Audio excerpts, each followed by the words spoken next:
Okay.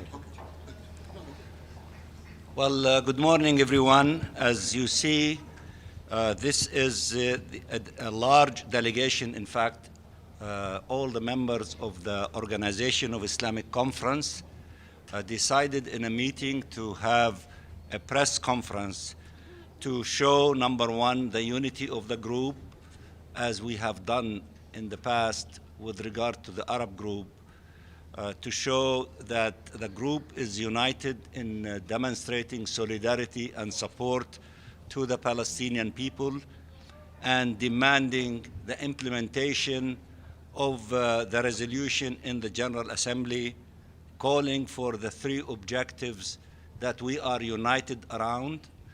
Number one, immediate ceasefire to save lives. Number two is to have humanitarian assistance of a scale of a minimum of 100 truckloads of assistance to our people. We were told by our brothers in Egypt that yesterday we reached 102 truckloads. Gaza deserves to have hundreds of truckloads of humanitarian assistance. And the third objective of to stop the crime against humanity of forced transfer.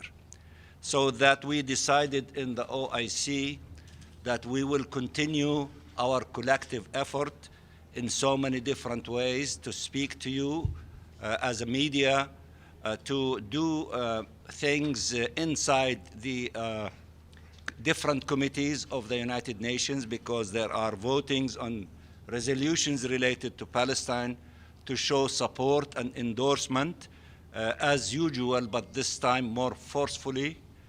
And also we are engaging the President of the General Assembly. We will meet with him soon. He will be outside New York for a few days, but as soon as he comes back, we will meet with him and we will discuss with him a number of ideas to keep the pressure on the international community until we see this crime committed against the Palestinian people to stop, and to stop as quickly as possible. Of course, with us here we have the chairman of the Arab group, my brother Tahir, the ambassador of Libya for this month, and my brother, Sidi Mohammed, the ambassador of Mauritania, who is, the chair of the Islamic group for a duration of 1 year. Let me just say a few things in Arabic and then I will give the podium to my colleagues. كما ترون المجموعة الإسلامية برمتها 57 دولة اجتمعنا البارحة وقررنا أن نتكلم لكم للصحافة بشكل جماعي يعبروا عن تضامنهم مع الشعب الفلسطيني ومع إخوتهم أشقائهم في قطاع غزة المنكوب، داعين إلى تنفيذ قرار الجمعية العامة في الدورة العاشرة الطارئة المستأنفة الذي يدعو إلى 3 مسائل في غاية الأهمية. أولاً، وقف العدوان immediate ceasefire، إنقاذ حياة الأطفال والأبرياء والمدنيين، وثانياً إدخال مساعدات إنسانية بكميات كبيرة كحد أدنى 100 شاحنة في اليوم. والبارحة علمنا من شقيقنا من مصر أنه دخل 102 شاحنة. مئات الشاحنات يوميا ضروري أن تتدفق على أهلنا في غزة. وثالثا، التصدي للجريمة، جريمة ضد الإنسانية وجريمة الحرب بالتهجير القسري، أنه حيث هناك 1.5 مليون من المهجرين الفلسطينيين داخل غزة. سياسة الحكومة الإسرائيلية طردهم من قطاع غزة، وموقفنا وموقف الجمعية العامة والإنسانية تقول أن لا نسمح لنكبة ثانية أن تتم ضد الشعب الفلسطيني. الآن أعطي المجال أولا لأخونا رئيس المجموعة الإسلامية، بعدين Yes. thank you for being with us today. I will speak in Arabic. كما ترون فإن المجموعة التعاون الإسلامي موجودة ممثلة في 57 سفير موجود أمامكم الآن ليعبروا عن تضامنهم مع الشعب الفلسطيني في الوضعية الصعبة التي يعيشها. وكما ذكر سعادة السفير منصور رياض منصور، وقد قدمنا قرارا في الجمعية العامة بعد أن لم يتمكن مجلس الأمن من أخذ أي قرار. قدمنا قرارا إلى الجمعية العامة مبني على 3 نقط كما تحدث، وهي وقف إطلاق النار، ودخول المساعدات الإنسانية، ووقف التهجير القسري. وقد اعتمد هذا القرار ب 121 صوت، وهذا دليل على أن المجموعة الدولية عبرت عن موقفها ودعمها لهذا القرار. إذن كما تشاهدون الوضع يزداد سوءا يوما بعد يوم، وحتى الآن وصلنا إلى أكثر من 9800 قتيل، من بينهم 70% من الأطفال والنساء. وهذا يجب أن تتحمل المجموعة الدولية مسؤوليتها. وفي هذا الإطار قمنا بخطوات، من بينها أن سنلتقي الأسبوع المقبل مع رئيس الجمعية العامة، وسنواصل الجهود حتى تتوقف هذه الحرب التي هي تحتسب حرب إبادة، ويمكن أن يقال أنها على مستوى غير إنساني وجرائم حرب.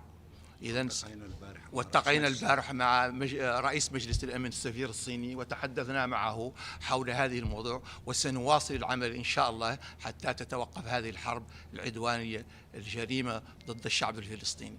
والآن أعطي الكلمة إلى سعادة السفير. Thank you. First of all, for those who are questioning our unity, you can see today how we are. We are united more than ever when it comes to the Palestinian issue. We put our differences aside and we work together to make sure that the message of what's happening is reaching everywhere. The overwhelming vote that happened in the GA last week is a proof, because we called for basic issues. As mentioned, humanitarian aids must come in with a ceasefire.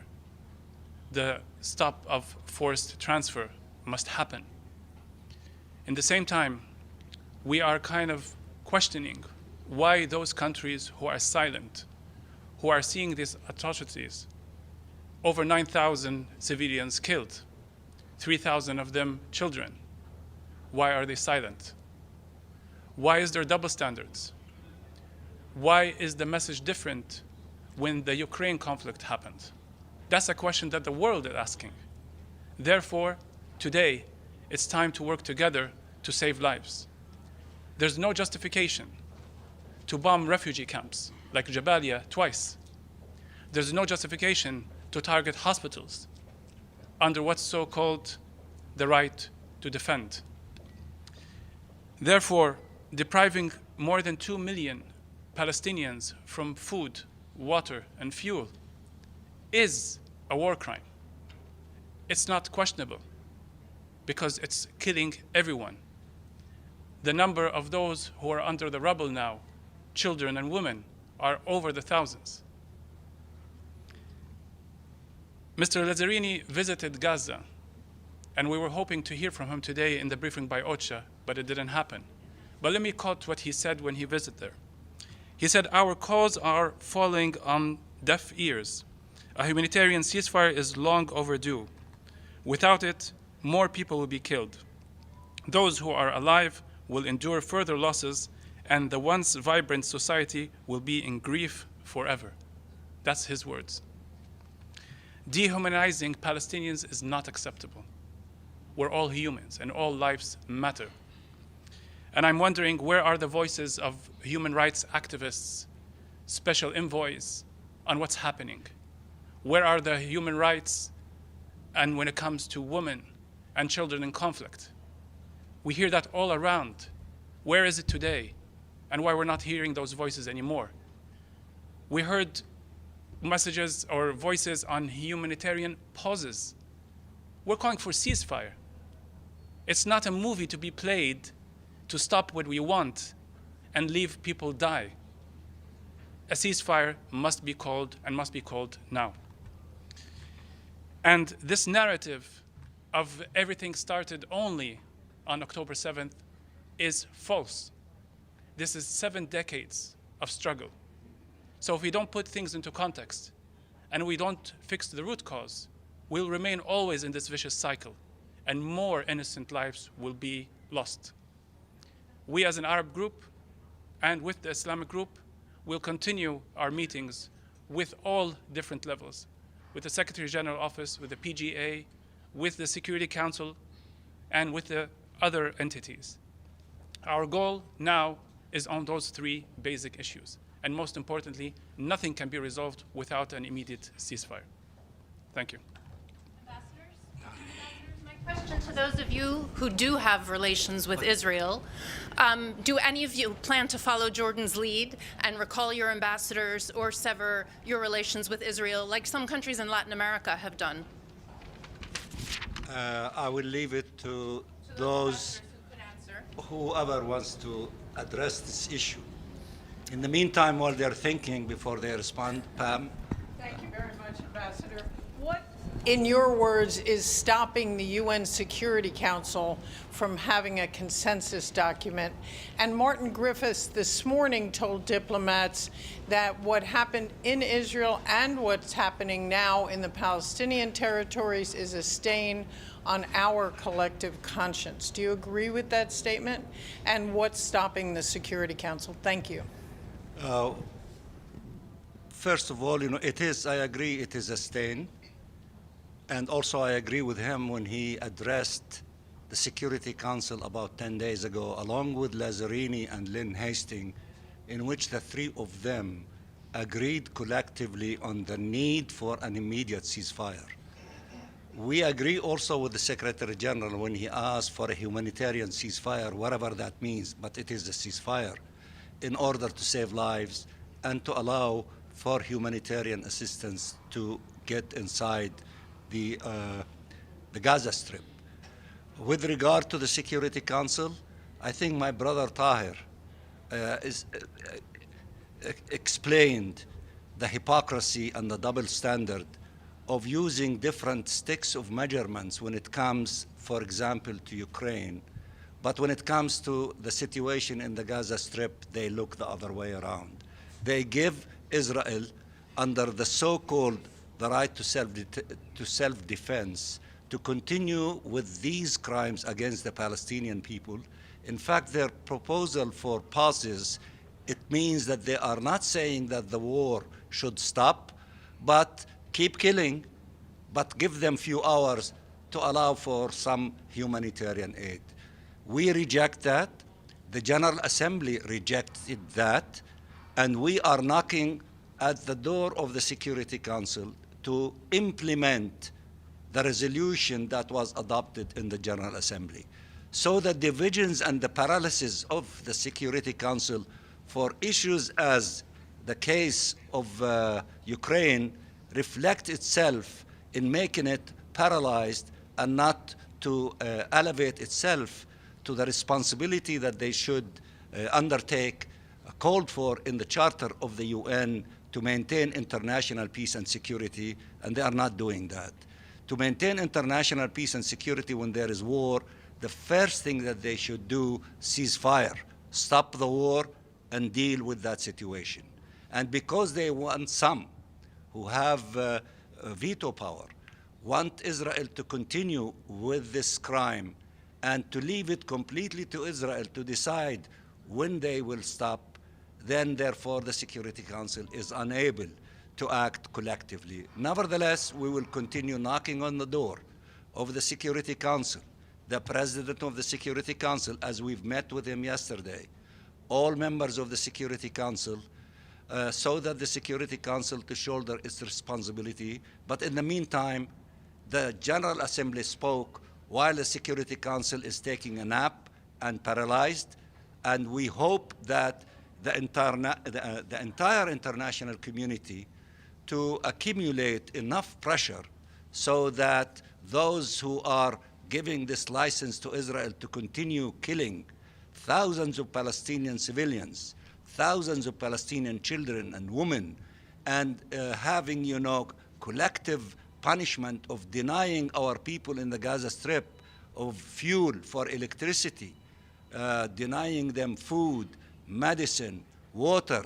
We listened to some representative from UNRWA, and when Mr. Lazzarini, whom we salute him, as we salute the Secretary General when he stood outside, the Rafah gate, and he made his cry, open the gate, stop the fighting, and allow humanitarian assistance. Mr. Lazzarini went inside. Palestinian children were telling him, we don't want bread, we want water. The basic element of life is water. They were telling him, we need water in order to survive. I think humanity and the international community should listen to that call of that brave man who went inside, the Gaza Strip, and we were hoping that he would be reporting to us in the meeting that took place this morning. Unfortunately, he did not, but we will keep trying to invite him, maybe in an event in the General Assembly, so that he can share with all of us that massive tragedy of the Palestinian people in the Gaza Strip. So perhaps the consciousness of some that is not awakening to be awakened, and to stop this crime against humanity, which is bordering, according to many humanitarian specialists in the UN system, saying that it is bordering genocide. Now, with regard, if any of my colleagues that you asked their question wants to say anything, but we welcome those who are taking measures, like what happened by our Jordanian brothers, by what happened, by a number of Latin American countries, by what the Parliament of Bahrain did in this regard, and Oman in saying, denying, Israeli airline from flying over their country. We encourage as many as possible to take practical steps against those who are committing crimes against the Palestinian people, and by that I mean the representative of the occupying authorities. They need to feel the pressure. Somebody in the meeting of the OIC the other day proposed that maybe those who export oil and gas to Israel from some of the OIC countries to consider suspending sending them that, while they are denying our hospitals fuel to run the generators to save lives of injured Palestinians and sick Palestinians. So I believe if they do not stop this war as soon as possible, we will see more of these practical steps by different countries, and we appreciate that immensely. Let everyone take whatever they can in practical sense to stop this crime against the Palestinian people in the Gaza Strip. Yes, I wish to comment on that question of calling the ambassadors and so on. We fully respect the reasons behind Jordan and Bahrain calling their ambassadors in Tel Aviv, but I can tell you if Egypt is maintaining their ambassador and he continues to operate and to work in Tel Aviv for a reason, because we are brokering, we are helping, designing and having a modality whereby trucks and humanitarian assistance are flowing into Gaza. You need people that had sufficient outreach, sufficient contacts and so on at the highest level. So in the due course, if Egypt feels sufficient reason to call our ambassador to Tel Aviv, we'll do such thing. We have done it historically. Call it okay. Yes, we have done it before. So believe me, the most important is to keep doing what we're doing, to fulfill our duty. For us as Egyptians, we are at the front line doing a very challenging job of coordinating with the UN officials, with the US, the Israelis and with the Palestinian Red Crescent and all the authorities in Gaza to make sure at the end of the day our Palestinian brothers and sisters will be getting the sufficient humanitarian aid. We're very grateful for all the countries who have been helping and sending the planes to Al Arish, and very grateful for the UN for doing what is correct. We have been there in that briefing. We have thanked UNRWA for doing what they're doing, for OCHA and everyone, UNICEF, all of them. The Secretary General himself is doing a great job helping us, facilitating the assistance to our Palestinian brothers. Thank you very much. Thank you. On how many wounded Palestinians have crossed to Egypt today? We know 81, I believe, yesterday, but do you have any updates for us? I believe the Situation Room is providing us with constant updates. As Ambassador Mansour said, last night we have had 102 trucks. We have had 400-something foreigners crossing in 2 waves or so, and we are continuing the plan to evacuate the wounded people, to have the uniform flow of trucks, and as well to help countries getting some of the dual nationalities Palestinians that are holding foreign passports and so on, and the UN officials to get out of and to be evacuated from Gaza. Thank you very much. Well, we want to thank you very much. We will keep you informed. We will keep having these press conferences as we feel necessary, and we want to thank you for assembling, in this large number. But I want also to add, remember one of your colleagues, his name is Muhammad. He is a correspondent of Palestine TV in Khan Yunis, I believe in the Gaza Strip. He finished a report yesterday.